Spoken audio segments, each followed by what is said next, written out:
Hello, everybody. I'm Grant Fluff from Fletcher Sports Zone, and welcome back to another YouTube video. I tried to play my intro. I don't know what it is, but it is being wicked glitchy, so we are just going to hop in with the how's it going, everybody? I'm Grant Fluff from Fletcher Sports Zone. I'm going to do something I haven't done since before I left for college back in the fall. Hall of Fame or Hall of Good. Now, if you remember, we've already done 6 episodes of these. These have all been NFL related, and we're going to continue that tonight with the Linebackers edition. But we've been going in order: quarterback, running back, receiver, tight ends, defensive line, and I don't think I actually did an offensive line one, which looking back at, I probably will. But we'll see what happens. Maybe I'll go back and I'll revisit it. Quarterback, running back. Oh, that's right, because I did 2 running back editions. That was what it was. What's up, Kyle? What's up, everybody? Thanks for tuning in. All right, so we're going to waste no time. We're going to get on into this. Now, looking back at my previous Hall of Fame or Hall of Goods, they clocked in at around 40 minutes. We're going to aim for a little less. We're going to try to aim for more like 25, 30 max. If I go over, I apologize. But, I want to make a lot of cases whether, these players belong in the Hall of Fame or not. So basically, I got Pro Football Reference up on my phone, and we're going to be reading off stats, ripping through statistics, and giving off some of my opinions. So I hope you enjoy, and welcome to episode 7 of Hall of Fame or Hall of Good. All right, let's begin with Navorro Bowman. So pretty much for this, I pick out 5 players who most are already eligible, but I do pick a handful that aren't eligible yet, but could consider, being either a first ballot Hall of Famer or whatnot. There's probably better linebackers I also could have put on than Navorro Bowman. I think that's the dead giveaway that my answer for this one is going to be no. He did make 3 Pro Bowls and 4 All-Pros. He led the league in 2015 with 154 tackles, and that was after he missed the entire 2014 season with a torn ACL. Overall, he had a very incredible career with the 49ers and the Raiders. We look at, in a 99-game span, this guy racked up 800 tackles, essentially, in regular season play. And, of course, in the playoffs, he was a big factor for the Niners. 2.5 sacks, 79 tackles amongst 8 playoff games. So, basically, Bowman is a tackling machine, and I think he will go into the 49ers Hall of Fame in due time. Canton, Ohio, though, this is, of course, what this series is based off of. I'm going to have to say no, and we'll get to pretty much tell by, I think, next year will be his first year of eligibility. So I think there is a chance he'll be up for ballot, but I don't expect him to get in really ever. Because, again, and you look at the grand scheme of things, he only played 107 career games. And yes, the 3 Pro Bowls and the almost 800 tackles look terrific in that short amount of span, playing in the Super Bowl, playing in numerous NFC championship games. But at the end of the day, that's not going to matter. You didn't really win anything. So, of course, he was under John Harbaugh and whatnot. So it's kind of an unfortunate situation. Maybe if he was on a more dominant team, maybe he would get more consideration, but I don't think Bowman will get in. Moving on to Jeremiah Trotter. Now, this is a nice one from the early 2000s. I haven't really seen him up for ballot, and I think he should definitely get some recognition. I mean, 4 Pro Bowls and All-Pro. That's obviously not terrible. He had 9 career interceptions with 914 tackles in the playoffs. This guy was a warrior. He had an interception. He had 2 passes defended in the 2004 run to the Super Bowl, along with 76 tackles in 11 playoff games with a sack and a half. Overall, statistically, Jeremiah Trotter, a very complete player, but here's where I'm going to have to say no. He's obviously a Philadelphia Eagles legend, but when you bring up his days with Washington and Tampa Bay, you are oozing for more, right? And I get that the 4 Pro Bowls, kind of like in Navarro Bowman's case, the Pro Bowl numbers are nice, but what else than Pro Bowls does he really have on his resume? I don't think it's a whole lot. So with that, I'm going to have to also say Jeremiah Trotter will not make the Hall of Fame. What's up, to Evil the Hope? Unfortunately, I don't think I have any Vikings players for this edition, but I'm pretty sure I talked about Jim Marshall in my most recent Hall of Fame or Hall of Good, which was, oh my God, like 9-10 months ago at this point. I've been dying to restart this series. And don't worry, I'm going to kind of finish the NFL first, and then I'm going to branch out to probably NHL next, and then I'll probably round it out with maybe an MLB or NASCAR edition. All right, moving on to Seth Joyner. Now, this is a linebacker who you're going to be like, probably some of you are going to say, who the heck is Seth Joyner? Well, he was a linebacker in the 80s and 90s, primarily with the Eagles, but he also played with the Cardinals, Packers, and Broncos. He did win a Super Bowl with the 98 Broncos, and he could have won 2 if the Packers beat Denver the previous year in 1997. He's spent a lot of great years of his prime on some very, very mediocre Arizona Cardinal teams. Joyner was a force for that defense, and the Cardinals just had such an anemic offense. Didn't matter how well the defense played, they were still going to lose some games. And of course, in 98, where of course Joyner would win the Super Bowl, would also be when the Cardinals would make the playoffs for the first time since they relocated to Arizona in 1994. So, okay, but how about his career overall? Well, he was still a dominant force with the Eagles with a career high 132 tackles in 1990. This guy was a force. He was a do-it-all linebacker. He had 24 interceptions, 2 pick sixes, along with 26 forced fumbles, 21 of those coming with the Eagles, over 1,100 career sacks and 52 sacks, and that's just some regular season play. We look at the playoffs, he even registered 3 playoff sacks and 11 career games, and of course, retiring a Super Bowl champion with the Denver Broncos. Now, Joyner, he's kind of been through the ringer. He's kind of, he's been up for a ballot before. He hasn't been getting voted in. I really think he should, but I think the NFL is going to continue to not have Joyner be in the Hall of Fame, and that honestly sucks because, in my personal opinion, we're going to get out of the negatives here. We have our first who I think should be in the Hall of Fame already, I guess. I mean, this guy did retire in 1998, meaning he's been eligible since when? 03, 04, sometime around there. So this guy's been Hall of Fame eligible for about 20 years now, and he's kind of fell off the bracket because obviously he didn't get voted in his first few years, and he kind of just continued a downward trend after that. But I think overall as a player, why not induct him in the Hall of Fame? Now, I think you should have already gotten in, probably, but if you wanted to wait, you can maybe wait, but wait a little longer. I think Joyner's time is up. But if I had to make a choice and I would vote for Joyner, I probably would. So I'm going to say Seth Joyner, in my opinion, is an NFL Hall of Famer. But he's kind of on that track of, if I let him in, then we're probably going to have to let a lot of other guys in. And I think that's another reason why Seth Joyner's been getting kept out for so long, is because he is tremendous.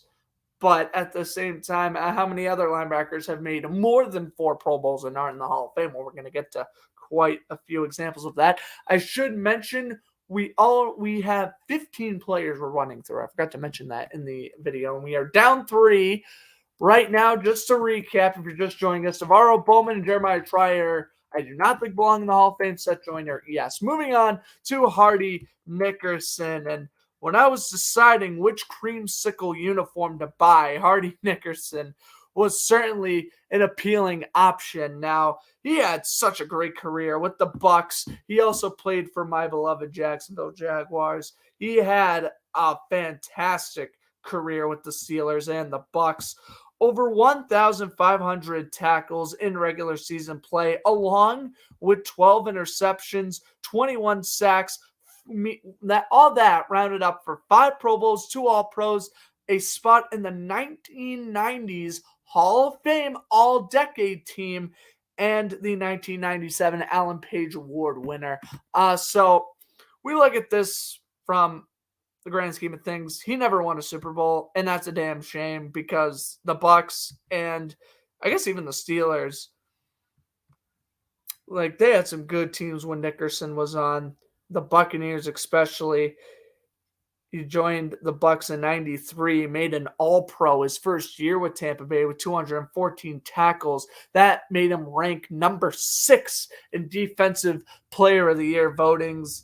And honestly, it's kind of one of those deals where it's like, if this guy won a ring, I think he would be in the Hall of Fame. And it's kind of like, he was still playing in 2002 when Tampa Bay won, but he was with the Packers. Green Bay, I don't believe, made the playoffs in 2002. I know they made it in 2003 and 2004. I believe 2002 was like an odd year for the Packers and they missed.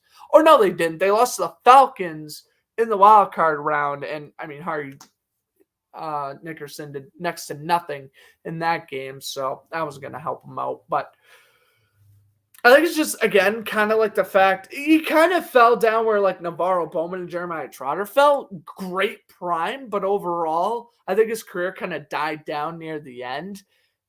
But still, with Defensive Player of the Year nominations, 5 Pro Bowls, 2 All-Pros, and over 1,500 tackles, I don't know. I think you can make a very strong case for Nickerson to be in the Hall of Fame. Me personally, again, just like Seth Joyner, maybe a little bit reluctantly, and I understand why he's waiting. But if I was up for the decision, I would put Hardy Nickerson in the Hall of Fame. I can't say yet, though, because I do think in due time, maybe another 10, 15 years down the road, I do think he will eventually get inducted into the Hall of Fame. I mean, you're going to run down to the point where you're going to have to start letting in some players who've only made like 4 or 5 Pro Bowls. You're going to have to start making them, go into the Hall of Fame at some point. At least that's how I feel, especially the NFL. It's not like the MLB based off a voting system. The NFL is based off a voting system, but like, you're going to have Hall of Fame inductees every year. That's a guarantee. Nickerson, I think he's going to have to wait in Canton in real life, but I do think he's eventually going to get in, and I would put him in as well. Moving on to London Fletcher. Now, you've all seen that photo of London Fletcher being compared to Ray Lewis, right? How Fletcher played in, like, I think it was more games, had like almost as many tackles. I wish I actually had the picture up now, but regardless, London Fletcher, let's talk about him. 4-time Pro Bowler. He did win a Super Bowl as a starter with the Rams in 1999. He made 4 Pro Bowls, as I mentioned. All 4 were with the Washington Redskins at the time from 2009 to 2012. He led the league in tackles with 166 in 2011. In his career total, he had 11 and a half sacks and over 2,000 tackles in play, on regular season play. And in his 1 Super Bowl run in just 3 games, he was able to manage 29 combined tackles. London Fletcher is a Hall of Famer, in my opinion. And I have a couple of friends who are Commanders fans who I know are pounding on the door to get London Fletcher in the Hall of Fame. I 100% think he is. Overall, you look at these statistics, and yes, and this is where people are going to go down the Frank Gore route of, was this all just stat padding, or is he actually a Hall of Famer? I'm going to put it to you this way. This guy played well under 20 years in the NFL. And I know he didn't make it all pro. He only made 4 Pro Bowls. And obviously he had 1 Super Bowl win, which he was the linebacker for. But, I mean, think about it this way. That tackle on Ken Dyson at the 1-yard line, that was Mike Jones making the tackle, not London Fletcher. I think if London Fletcher had an iconic moment like Mike Jones, I think he's getting in the Hall already or is getting in very soon. I think in reality, London Fletcher's going to have to wait a long time before he gets in. I do think he will, kind of like Hardy Nickerson and maybe Seth Joyner. I think he's just got to wait like a while. Talking 20, 30 years while, but I do think London Fletcher will get into the Hall of Fame eventually, and I'm going to put him in the Hall of Fame as well. James Harrison, I mean, I'm obviously going to pull up statistics to back up my case, but absolutely, I think James Harrison belongs in the Hall of Fame. And again, we talk about historic moments. When Harrison is going to be up for the ballot in another year or two, you're going to bring up his interception return for a touchdown off of Kurt Warner in Super Bowl 43. You're going to mention that.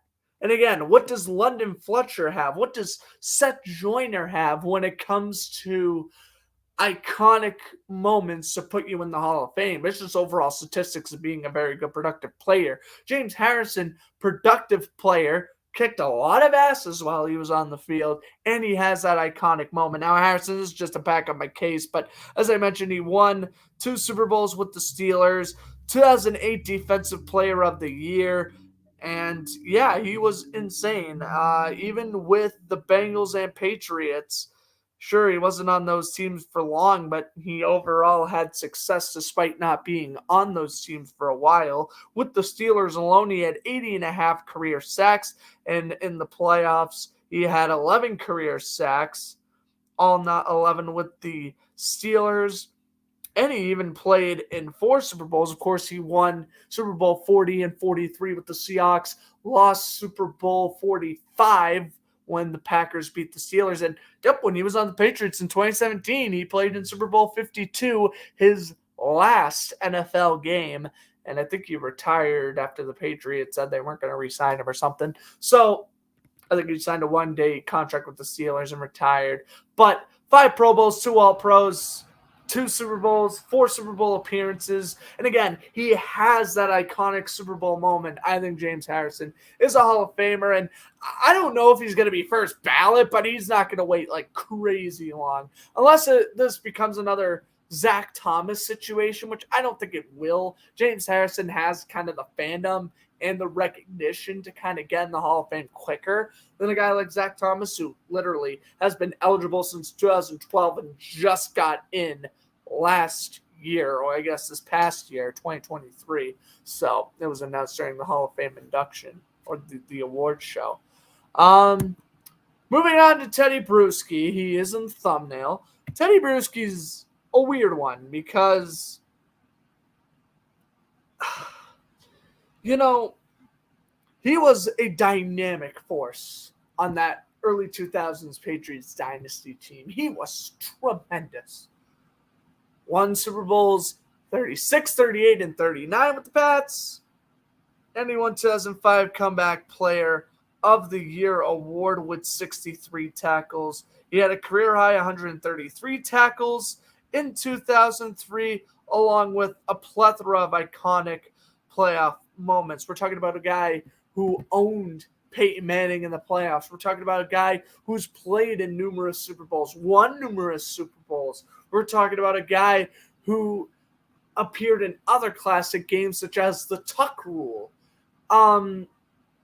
This guy has been with the Patriots from 1996 to 2008, and at the end of the day, he's currently not in the Hall of Fame, and I do think even if the Patriots, I'm kind of going down a rabbit hole here, if the Patriots win Super Bowl 42, is Teddy Bruschi in the Hall of Fame today? I still think it's a no.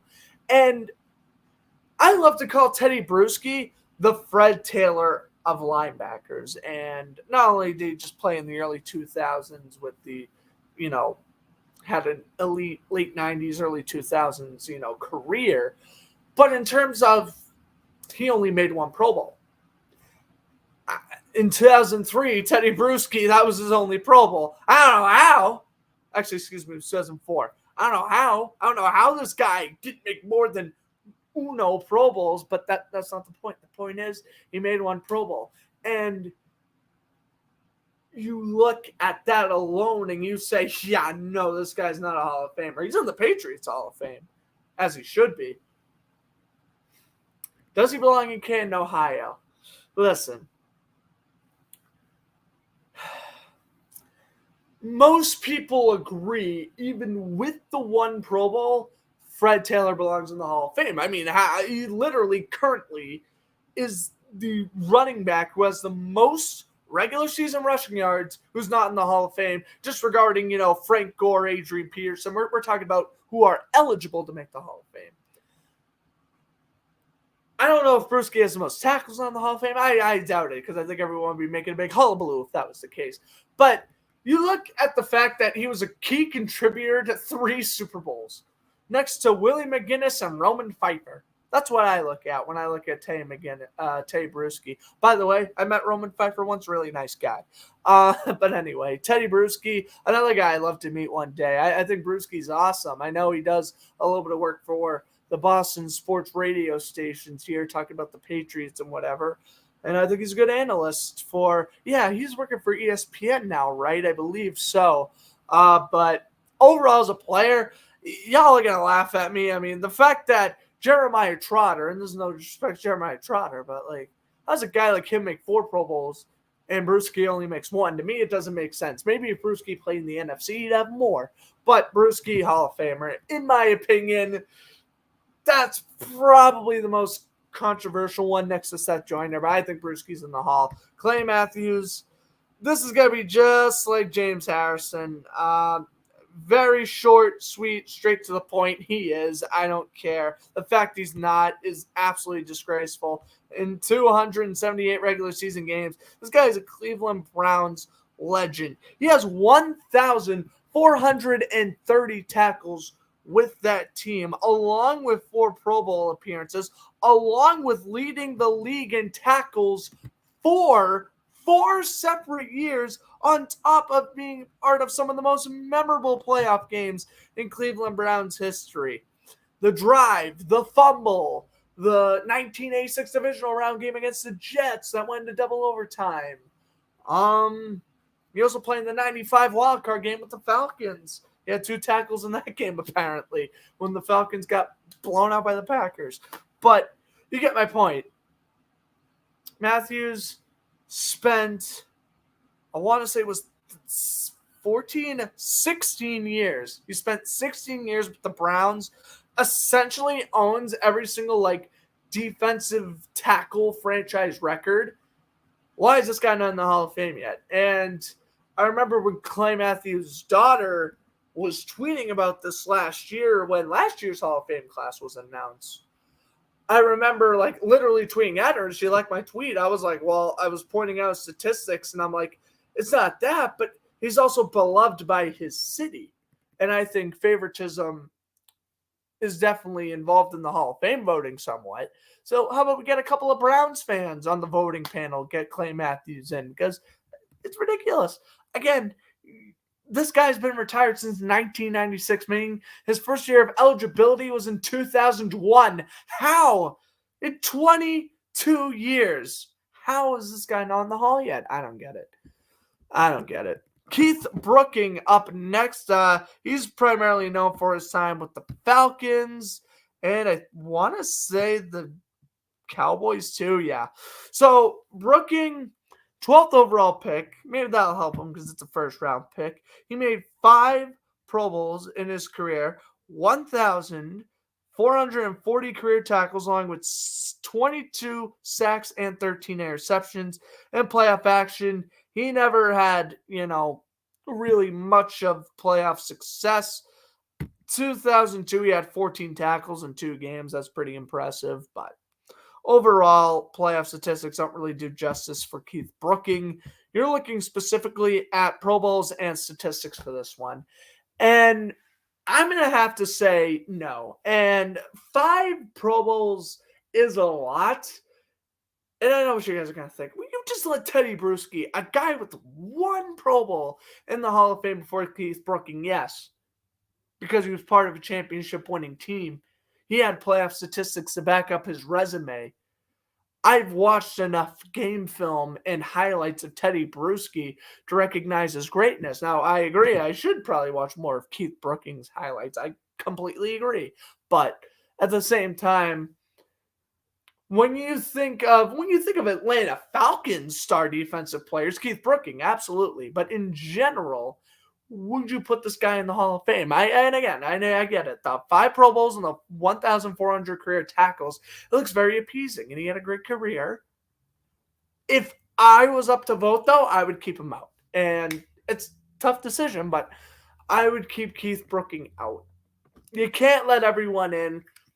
Maybe we're looking at a scenario where this guy does get in, 20, 30 years down the road. I feel terrible every time I say that, but it's the God honest truth. I'm sorry, but unless you're a Falcon fan or maybe the most diehard of Cowboy fans, you ain't going to be banging on the door for Keith Brooking to make the Hall of Fame, and that's just a fact. Moving on to Patrick Willis.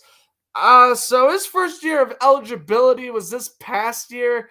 I have friends at college with a diehard 49ers fan. He was mad. He's like, who is Joe Klecko? Who is Zach Thomas? Why isn't Patrick Wilson in the Hall of Fame? And of course, me being me, I had to give him a little history lesson on who everyone else who got in was. But Patrick Willis, I mean, I don't care if the guy only played 7 NFL seasons. He is a Hall of Famer. This is ridiculous. 7 Pro Bowls. Oh, what's up, Walter Payne? Thanks for stopping by. 7 Pro Bowls in 8 years. Yeah, it's a Hall of Fame caliber player. 7 Pro Bowls, 5 All-Pros, was a part of the 2010s Hall of Fame All-Decade Team, 2007 Defensive Rookie of the Year, along with 950 tackles in 8 years. So I will go with Patrick Willis, a Hall of Famer. Yes, 7 Pro Bowls for Patrick Willis. The fact he wasn't first ballot last year, I mean, I do agree. It was time for Zach Thomas especially to get in last year. But Willis kind of got screwed out of being first ballot. I'm not going to lie. I think he's going to get in next year or the year after that. If Willis is still not in the Hall of Fame by like 2026, I would understand being outright if I was a Niners fan.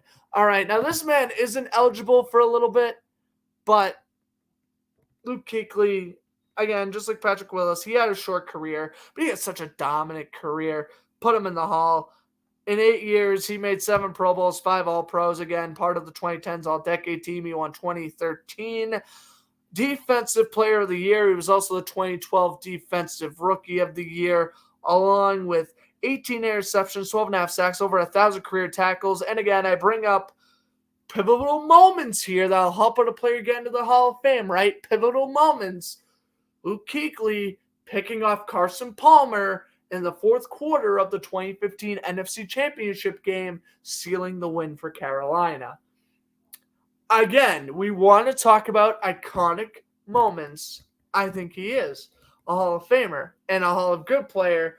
I get the argument because he played very short, but maybe it's just me, growing up watching guys like Patrick Wilson, Luke Kuechly. I don't know. Hopefully that's not crazy biased or anything, but based off of what I've seen, I think Luke Kuechly is a Hall of Famer. Just my take on that. I know you can't let everyone in, but I think for these 2 men especially, you can, even though they didn't play for a crazy long time, I think you can kind of give them the Terrell Davis treatment, just kind of throw them in anyway, because even when they stayed so healthy, they were so dominant. All right, moving on we're going back to the 90s here. Enough talking about the 2010s. We're going back to the 90s. Cornelius Bennett. He was on the 1990 Hall of Fame team, and he was a 5-time Pro Bowler with the Buffalo Bills, making 4 Super Bowls in a row. However, you would think in 21 playoff games, he would have more than 58 tackles. I don't know. Cornelius Bennett, based off of what I've seen from the 90s Bills, he kind of seemed to me like he was a great regular season player, but when the playoffs kind of came around, he was very hit or miss, I felt. And I've watched a lot of 90s Bills playoff games. I just, Bruce Smith took away Cornelius Bennett's attention. And, I don't know if that has something to do with it. And I know the 5 Pro Bowls is nothing to scoff at, but Bennett, it's kind of one of those deals where I kind of throw him in the what would be a good example of him? I kind of put him with probably someone like it's tough because I said Seth Joyner is a Hall of Famer, but at the same time, I'm talking about Cornelius Bennett in the sense of kind of like in Seth Joyner's case, like if he was going to make the Hall of Fame, he would have made it in already.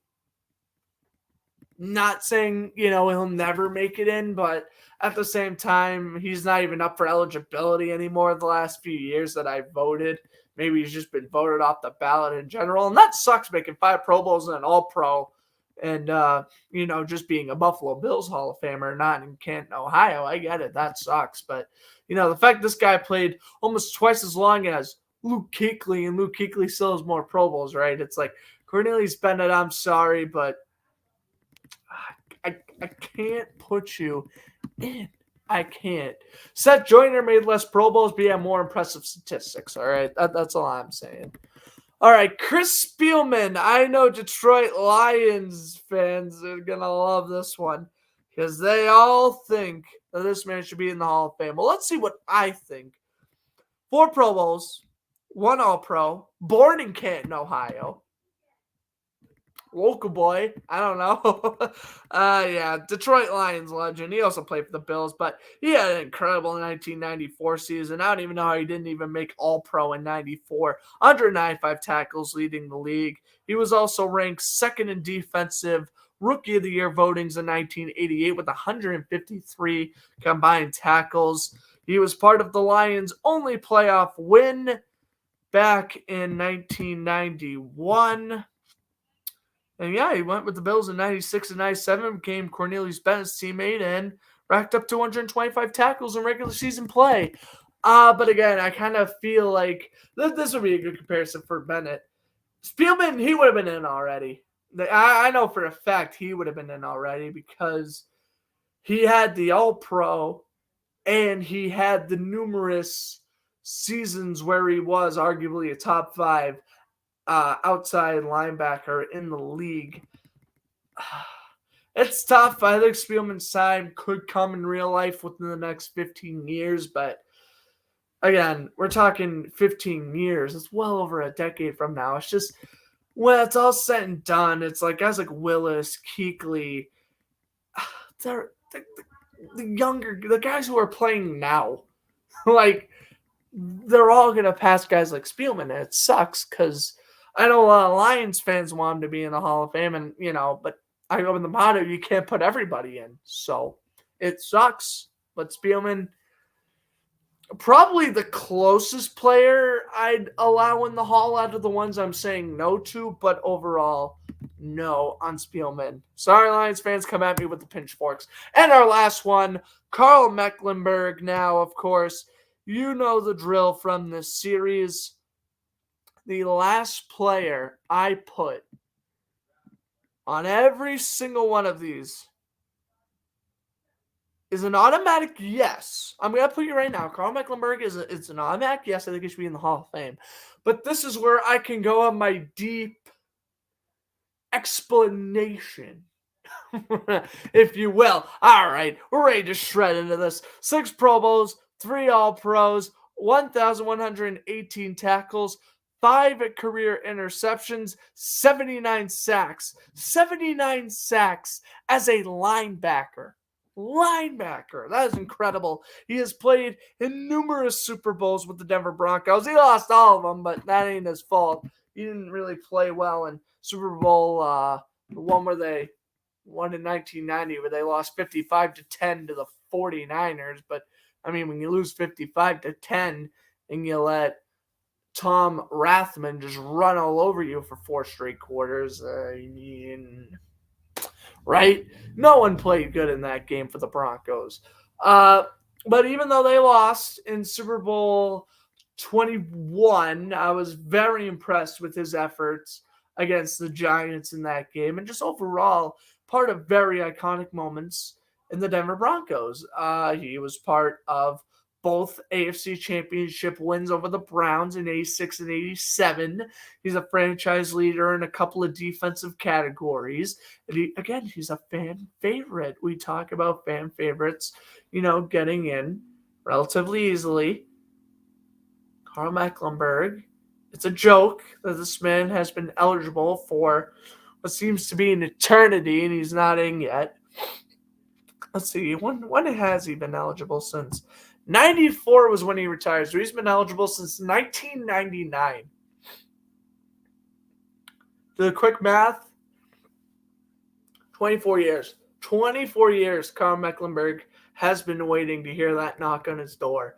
And it's stupid. It's stupid. The Broncos are a big enough team with a big enough franchise with a big enough achievements to not let a guy like Carl Mecklenburg stall out for this long. And I don't want to go down the road of he's kind of been forgotten by the committee. And I mean, I've said this before about players. When he passes away is when he finally gets inducted. I pray that's not the case for Mecklenburg's sake. But one of my favorite players from the 1980s is Mecklenburg. I got a little soft spot for him when I was watching the 1989 divisional round game against the Steelers. He played lights out in that game. And just overall, a very strong career. 6 Pro Bowls, 3 All-Pros, as I mentioned, over 1,000 career tackles. With the playoff moments, I think you put him in. Just a hard-nosed, hard-hitting middle linebacker, and he was fun to watch for that 1980s. A lot of boring players in the 1980s. Mecklenburg was fun to watch. All right, so just a quick little recap here for our Linebackers edition. Navorro Bowman did not get the Hall of Fame vote, neither did Jeremiah Trotter, Seth Joyner, Hardy Nickerson, London Fletcher, James Harrison, Teddy Bruschi, and Clay Matthews all did. Keith Brooking did not. Patrick Wilson, Luke Kuechly will make it into my opinion. Again, Willis, eligible for 1 year, relax. He's getting in within the next 2 to 3 years. Luke Kuechly, he's not going to be eligible for another 2 years, but he's still fine. I think with the 7 Pro Bowls in 8 years, he's got it on lock. Cornelius Bennett's a no. Chris Spielman is the closest one to yes, but a no. And Carl Mecklenburg is the definite. So now that we have burnt through, we're continuing on the defensive side of the ball. We have burnt through defensive ends and now middle and outside linebackers. Pretty much next, we're just going to have corners. Then after corners, we're going to do safeties. And then we're going to have a special edition for the special teams. If anyone out there has a Sean Landetta jersey I could borrow for the special teams edition episode, that would be insane. I greatly appreciate it. But anyway, hope you guys enjoyed the video. If you hit that like button, I just figured I didn't want to broadcast a game tonight. I'm going to be honest. I want to spend time with my family, but I still want to produce a video because I know it's been a few days. So I figured, why not film a Hall of Fame or Hall of Good video? We managed under 40 minutes. Okay, we didn't reach the 25, 30-minute mark I was hoping for, but I guess 38 minutes is still pretty good. Again, you guys can always just fast forward till the end, too, so I can get my quick look. If you don't care about my explanations, that's why I recap them quickly at the end. But I guess I'll have to see you guys in the next edition, which will be cornerbacks. I can't wait to do my research. I already know right out the gate, Richard Sherman, Darian Walls. I'm trying to think of anyone else off the top of my head. I don't want to give too much away. I think Joe Hayden, former Browns and Steelers corner. I know he just retired. Joe Hayden might be another interesting one to add on to that. He is, you guys forget, his prime with the Browns was insane. Anyways, that's for next time in the cornerback edition, and then again, safeties, and then we'll wrap it up with special teams. And then I'm probably going to transfer over to hockey. We'll burn through centers, left wingers, right wingers, defensemen, goalies. I'll probably do for pitchers in the MLB, and then I'll probably do NASCAR, and then maybe I'll go do some wrestling too. I don't know what I'm going to do. I'm probably going to revisit some NFL positions too. As you guys see on my channel, I've already done 2 running back editions. I ain't afraid to go back and give more of my opinions on some more players, right? As long as the player's retired, they are eligible to make this series. So that's what I gotta say to that. But anyway, I hope you guys enjoyed the video. If you did, that like button, let me know. Actually, for corners, for cornerbacks, if you're still with me here, you're probably not. I'm rambling, I know. If you're still here for corners, drop some names in the comments. I'm not afraid to talk about your favorite players either. If you guys really want me to go in depth about certain individual player, please leave it in the comments. I'll make sure to include them. But until next time, see you guys in the next video.